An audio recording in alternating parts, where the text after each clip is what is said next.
Hello, everybody. Welcome back to York Talk, the first away instant reaction of the season and a familiar tale. Mick is first of all with how you doing, Mick? I'm all right, I think. I'm back to having the Saturday afternoon's ruined. It's great. The good thing is you can have a winship referee in this one, unlike last week. So that's the bonus. Yeah. 1-0 defeat, Mick. Flat as flat can be against. You got to give credit where it's due. Stevenage were organised; they knew what they were doing. We kind of didn't really know what we were doing. We seemed to not have a plan against their kind of obvious style. Yeah, it was a difficult watch because they played in white, not pale blue and dark blue, didn't they? You know what I mean? Yeah, they were organised. Yeah, they're a horrible side to play against. They are Wickham, essentially. Only with a little bit more of the dark arts involved. They're difficult to play against, there's no doubt about it. And we're not organised yet. We're not ready in any way for this season. That's abundantly clear. We knew that anyway. So it's a disappointing performance, but it's early doors. So it's difficult to criticise too much, given where we are in the season. But things can only get better. From that, yeah, they can. Yeah, we're not very sort of saying, "Oh, calm down." We're not kicking off about the season. How would I said on that Discord group, you got to call a spade, and that was pretty bad. And there's lessons to be learned. That's the good thing. There's lessons to be learned. Let's talk about the goal, Mick, which feels it was a long time ago now. Obviously, about an hour ago from when we were talking. We brought Sean Raggett back in, which I thought was good news because crosses like that are Sean Raggett's bread and butter, and then he gets beat. And opposed to, and I assume Cam Dawson's assuming the same thing because he's late. He's really, really late down to it, Cam Dawson. Yeah. We can talk about the build up to the play, but for me, that's Sean Raggett's bread and butter. Well, the ball shouldn't have come in the first place. That's the first part of it. And yeah, it is his bread and butter. He should be getting to it. I guess you've got to give him cut him a little bit of slack. It's his first game back. Yeah. Since Lord only knows when. It seemed to go in slow motion, didn't it? You know, it really did. Once he'd headed it, I thought Dawson's going to get there in plenty of time, but he just evaded him. I don't blame Dawson for it. No. You're right. Ultimately, the blame's got to lie with the central defender. If that ball's coming in, it's a central defender's ball, and unfortunately, Raggett didn't make it. So these things happen. You know, you're going to concede goals. There's no doubt about it, and you know, it's not a glaring error or anything like that. So those things are going to happen. But you've got to be able to control the game, keep possession of the ball, which has been an issue, major issue for me today. Is just giving the ball away so cheaply. That's something that I'm sure his team are going to have to work on because you can't do that and expect to get any results. No, you can't. No, two games in, and we've only kept the ball for half an hour, really, which is frustrating. Yeah, and you've got to assume they'll learn a lesson from that. The frustrating thing is one of the most frustrating things is that there was no reaction. No. When you go 1-0, even if you're away from home, you've got to have a reaction, like Port Vale did last week. Last week we talked about Port Vale. We credited Port Vale as much as we possibly could because they did have a reaction.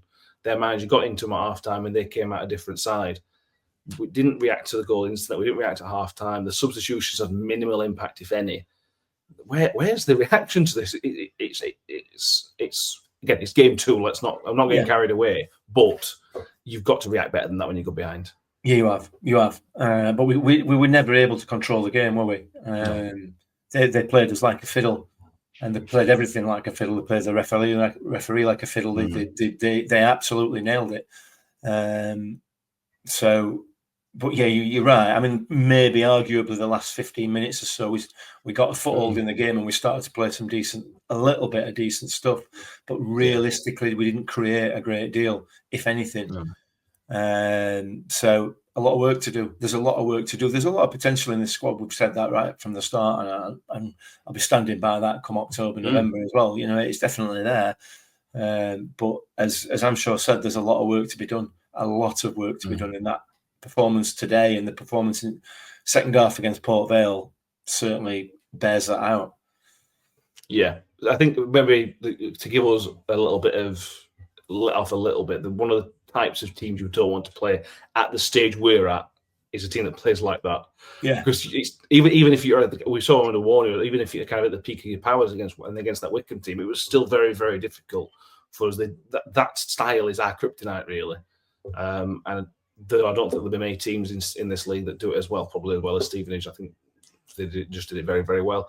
I know the losses, still here, aren't they? Yeah, that's true. We'll have to wait and see what happens. Different manager, though, innit? Listen, I mean, I don't want to. It's not like me. I won't want to upset any opposition fans, but they are an awful side.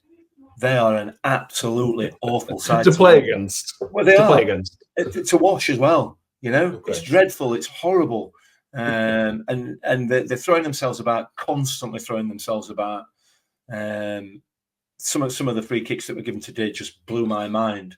Absolutely blew my mind. But it wouldn't be so bad if we got them, though. The problem is they got them and we didn't, and that we got a couple. We got a couple that we shouldn't have got. But in the main, yeah. I mean, let's get it out of the way at the start of the season, shall we? That was one of the worst refereeing decisions I've seen since we came back to League One. That was performances. Okay. Absolutely dreadful performance from the linesman and his officials, and the referee and his officials on running the line. Dreadful, shocking. Did you think it was a penalty for the handball? Because I wasn't. Yes. Did you? I didn't think it hit his back arm. I thought it his front one, which were in his chest. I'd have to watch it back, but I couldn't tell. Given the penalty that were given against Birmingham yesterday, yes, it's a penalty. Yeah. No question about it. But we don't know what the rules are. We've not had them explained to us this season, have we? So they could be different, and nobody will ever know. So, but yeah, it was a dreadful performance, and it's a start of the referees' season as well. They've got to get back into the swing of it. But you know, every time somebody went on the floor, it was given as a free kick every time. And that plays into what we talked about this Wycombe type mentality of breaking up the game, you know, just dirtying the game essentially. It's not great. It's not great to watch. And I'll be honest with you, I'm very disappointed in Alex Ravel. I expected better of him as a coach. I genuinely, and you can smile if you want, but I genuinely expected as a young coach, I expected more of him than one of his teams than to perform like that. But hey, you know, it's pragmatism. Let's be fair. It gets results. It gets results. I accept it gets results. You know, but we had a season of it last season where Evans tried to do it without the same sort of success. But it's exactly the same thing. You know, no real plan, just dirty the game and let's see what we can get out of it, which is not great. Yeah. But it's listen, they've won. It's worked. Yeah. Got points, haven't they? Yeah. And 6 points from 6 points, to be fair to them. So yeah. There you go. We're going to try and do man of match. If you are listening, watching, and you've got a man of match, put it in the comments as we ask every single week. But Mick, the result's bad, but Sam Nombe going off with a potential hamstring injury is a bigger blow, to be honest. Potentially, if it is a hamstring, and that's a bigger blow than just a one loss. Yeah, it's not great, is it? Not great. Hopefully, these negotiations that are taking place with other strikers are going to have to be expedited somewhat, aren't they? Because he may be out for a couple of weeks. If it is a hamstring, we'll see. We don't know, do we? No. Man of the match, Mick. It's difficult because it's just one of those games. The game was bitty. We got really no rhythm. I thought Martha did okay when he came on. I thought he had some composure on the ball, but he just didn't do anything to really impact the game. But I liked the bit that I saw from him. I can't see the only one I can pick that didn't do anything wrong particularly. I thought was Lenny.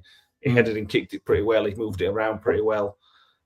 Midfield were non-existent. Strikers were non-existent. Although Nombe did okay actually. I'm maybe not giving Nombe enough credit. I thought it worked very, very hard. But I'm sticking my head out on Lenny for this one. Who have you got, if anybody? I think you've been a bit harsh on Jordan Hubel. I thought he played all right. He got zero protection. He had his shirt ripped off his back so many times, but he showed some nice touches. He defended very, very well as well. You know, he was popping up on the edge of our box as well as theirs. I wouldn't say he was man of the match, but I thought he had a decent game, and I was surprised to see him go off. If I'm honest with you, but then not when Nombe went off, not to bring McGuckin on, was a strange move. I agree. Yeah, I think I've got to agree with you. I think Lenny is the man of the match. Well, the man of the match for me. Probably best of a bad job, really. Yeah, I agree completely. There weren't any particularly dreadful performances, I don't think. It was just flat. Just flat, yeah. Yeah. Anything else, Mick? No, I'll save it tomorrow. Yes, we will be back Sunday evening. So if you are new to the New York Talk channel, make sure you first of all subscribe. Give this video a thumbs up as well, and like I said, comment on your man of the match if you've got a Rotherham player or even a Stevenage player you want to give a man of the match to. If you're a Stevenage fan, it's at MillerMick2. You can send your abuse over there. And we'll be back Sunday evening for a full hour or so to review that. Sorry, and we've got a midweek game, which, bearing in mind our injuries that have gone off today, that might be a good thing. But we'll see. We'll see what happens. We will see everybody next time. Thank you all for watching, and as always, up the Millers. Up the Millers.